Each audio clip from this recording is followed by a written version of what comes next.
Shalom, Bapak Ibu Saudara-saudari yang terkasih. Hari ini kita akan membaca firman Tuhan dari kitab Yohanes pasal 4 ayat 28 sampai dengan 29.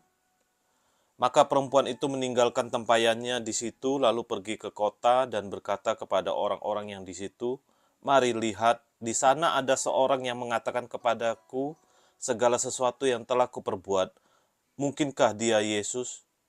Berbahagialah setiap orang yang mau membaca, merenungkan, melakukan, dan membagikan firman Tuhan dalam kehidupannya setiap hari. Salah satu kehendak terbesar Allah bagi hidup orang percaya adalah agar kita tidak hanya menjadi penerima anugerah keselamatan, tetapi juga menjadi alat untuk menghadirkannya bagi orang lain. Ini bukan sekedar tugas, tetapi panggilan yang lahir dari kasih dan perjumpaan pribadi dengan Yesus. Menjadi pembawa jiwa bukan dimulai dari pengetahuan atau kehebatan, tetapi dari hati yang telah disentuh oleh kasih Allah. Kita melihat contoh luar biasa dalam Injil Yohanes pasal keempat tentang seorang perempuan Samaria yang bertemu Yesus di tepi sumur. Ia datang hanya untuk mengambil air, tetapi ia pulang membawa kesaksian yang membangkitkan iman satu kota.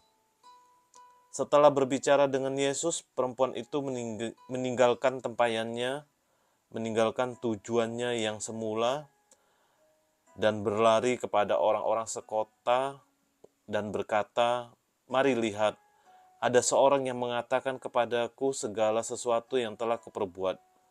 Kesederhanaan kata-katanya menunjukkan bahwa ia belum memiliki pemahaman teologis yang dalam, tetapi ia memiliki sesuatu yang jauh lebih kuat, yaitu perjumpaan pribadi dengan Mesias. Dari kesaksian yang begitu sederhana itu, banyak orang Samaria menjadi percaya. Bahkan lebih jauh lagi, mereka datang sendiri kepada Yesus dan berkata, "Kami percaya bukan hanya karena perkataanmu, tetapi karena kami sendiri telah mendengar dia." Inilah kekuatan dari seorang yang menjadi pembawa jiwa. Ia tidak membawa orang kepada dirinya, tetapi mengarahkan mereka kepada Yesus, supaya mereka juga mengalami perjumpaan yang mengubahkan. Yesus dalam bagian yang sama menegur murid-muridnya yang masih sibuk dengan makanan jasmani. Ia berkata bahwa makanannya adalah melakukan kehendak Bapa dan menyelesaikan pekerjaannya. Ia mengajak para murid untuk membuka mata mereka, melihat bahwa ladang sudah menguning dan siap untuk dituai. Dunia di sekeliling kita hari ini juga adalah ladang yang luas. Orang-orang mungkin tidak mengatakan bahwa mereka haus secara rohani, tapi banyak hati yang kosong dan mencari sesuatu yang kekal. Kita hanya perlu cukup peka dan cukup berani untuk mengajak mereka datang dan melihat Yesus. Hal yang sama kita lihat dalam Injil Yohanes pasal 1, ketika Yesus memanggil Filipus, ia segera menemui Nathanael dan berkata, "Kami telah menemukan dia," yaitu Yesus. Dan ketika Nathanael ragu, Filipus tidak berdebat. Ia hanya berkata, "Mari dan lihat." Kita tidak dipanggil untuk menjadi ahli debat atau penginjil besar yang bisa menjelaskan segala hal, tapi cukup menjadi orang yang bersedia berkata, "Datanglah dan temuilah Yesus seperti aku telah menemuinya." Lalu di kisah para Rasul pasal ke-10, kita melihat seorang perwira Romawi bernama Cornelius. Ia adalah seorang non-Yahudi, tetapi hatinya terbuka kepada Allah. Ketika ia mendapat penglihatan ilahi, ia langsung mengutus orang-orangnya menemui Petrus. Dan luar biasa, ia tidak hanya menanti Petrus untuk dirinya sendiri, ia mengumpulkan keluarga dan sahabat-sahabatnya. Ia ingin semua orang yang ia kasihi juga mendengar kabar keselamatan. Dan ketika Petrus berkhotbah, Roh Kudus turun atas mereka semua. Ini adalah bukti bahwa ketika hati terbuka dan firman diberitakan, Roh Kudus bekerja. Tapi mengapa semua ini bisa terjadi? karena janji Tuhan dalam Kisah Para Rasul 1 ayat ke-8 digenapi. Yesus berkata bahwa ketika Roh Kudus turun atas kita, kita akan menerima kuasa dan menjadi saksinya, mulai dari Yerusalem sampai ke ujung bumi. Roh Kudus bukan hanya diberikan agar kita merasa diberkati, tetapi supaya kita memiliki kuasa untuk menjadi pembawa jiwa. Dan janji ini digenapi pada hari Pentakosta dalam Kisah Para Rasul pasal kedua. Ketika para murid dipenuhi dengan Roh Kudus dan mulai bersaksi dengan bahasa-bahasa lain, Petrus berdiri di depan orang banyak dan dengan penuh keberanian menyampaikan Injil.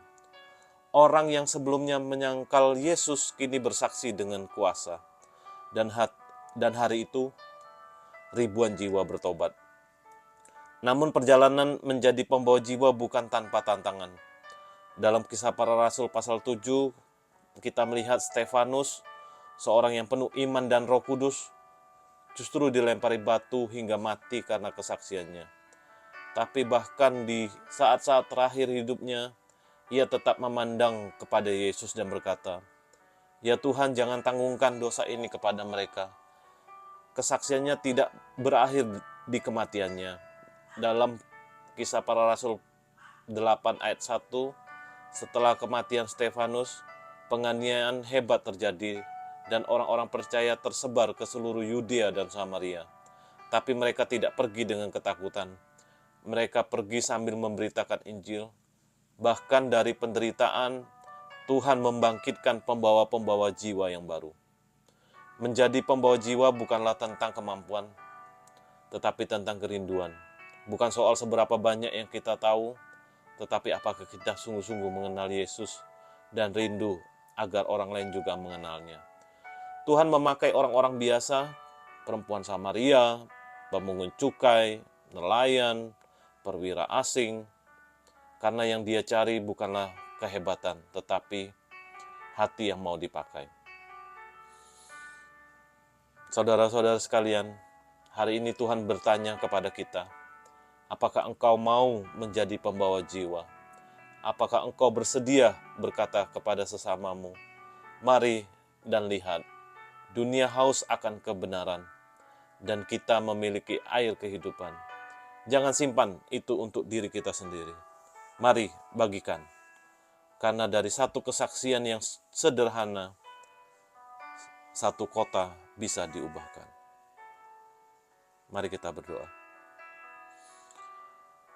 Tuhan Yesus, terima kasih Engkau telah datang menemui kami. Engkau mengenal kami sepenuhnya dan tetap mengasihi kami. Ubahlah hati kami seperti hati perempuan Samaria, agar kami juga rindu membawa orang-orang lain mengenal-Mu. Berikan kami keberanian untuk berkata, "Mari dan lihat," agar melalui hidup kami banyak jiwa datang kepadamu. Pakailah kami menjadi alat-Mu, bukan karena kehebatan kami, tapi karena kasih-Mu yang besar. Dalam nama Yesus kami berdoa. Amin.